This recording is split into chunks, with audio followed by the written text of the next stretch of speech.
Hey YouTube, I'm Jessica and thank you for watching Daily Element. We're posting videos here 365 days a year.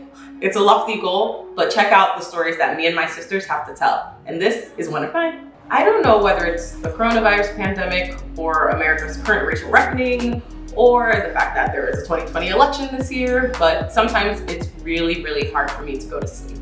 So if you have trouble sleeping like me, I want to share a couple of helpful hints that sometimes help me hit the hay. So stay tuned and hopefully you'll be able to get some peaceful sleep too.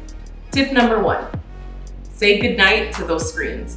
So if you're anything like me, my phone is everywhere. It's literally right next to me. If I am not on Instagram or playing ridiculous you got games on your phone games on my phone, then sometimes I feel like, oh no, I'm actually not that tired. So something that I'm trying to implement into my own sleep schedule, into my sleep diet, if you will, is to be off of my phone between 30 minutes and 60 minutes before bedtime.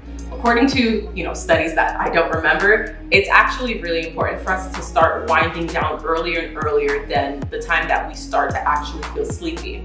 So no shade to Apple, but it doesn't actually really help us when we use dark mode when we're trying to sleep. Tip number 2, journaling before bed.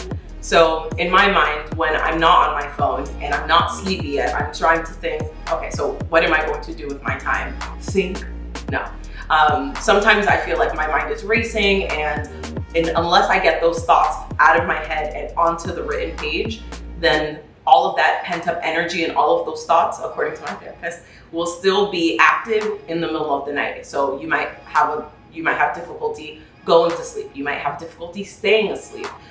Both of which have been issues of mine in the past. So both of these are my journals, and this is a journal that I started over a year ago. I want to say October, let's see, when was the first date of this? The first date of this was October 15th, 2019. Do you guys remember 2019? I miss you.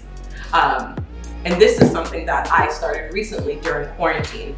And my first date of this was July 23rd, 2020. If you're like me, sometimes it's hard to even think about what I'm going to write about. There are literal pages in my journal where I'm like, I'm writing so that I am writing and I will not feel anxious. One time for the girls with generalized anxiety disorder. But honestly, something that has been really helpful to me is to keep kind of like a running list of things that you're either worried about or things that have frustrated you throughout the day. So if you list it 1 to 5, 1 to 10, you can have something as simple as, I didn't like when my dog stepped on my arm, or something more substantial as well. So that is something that can actually help you as you're trying to go through your whole day and get it out onto the page. And tip 3, deep breathing before bed.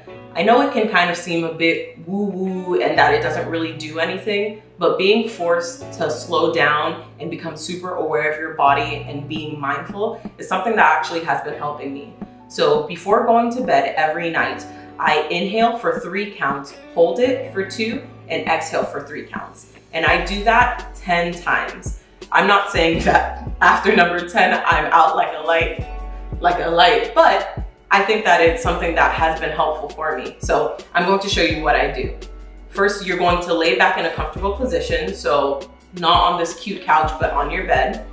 You want to have your hands on your knees or on your chest. You're going to breathe in, 2, 3, 4, hold it for 2 counts. Exhale for 3 counts.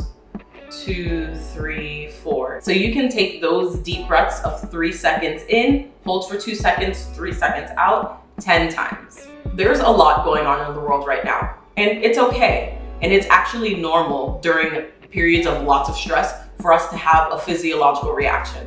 For me, that just makes it hard for me to sleep because I'm so worried about everything that's going on. So the 3 tips that I gave you, saying goodbye to the phones before you go to bed, journaling before bed, and also taking deep breaths prior to bed, hopefully that helps you have some sweet dreams. And if there are any tools or hacks that you use to go to sleep, whether that's aromatherapy, listening to calming music, I would love to hear your suggestions because, hashtag no sleep gang, we all eventually need sleep. So let me know how that works for you, and be sure to rate, comment, and subscribe. Sweet dreams, y'all.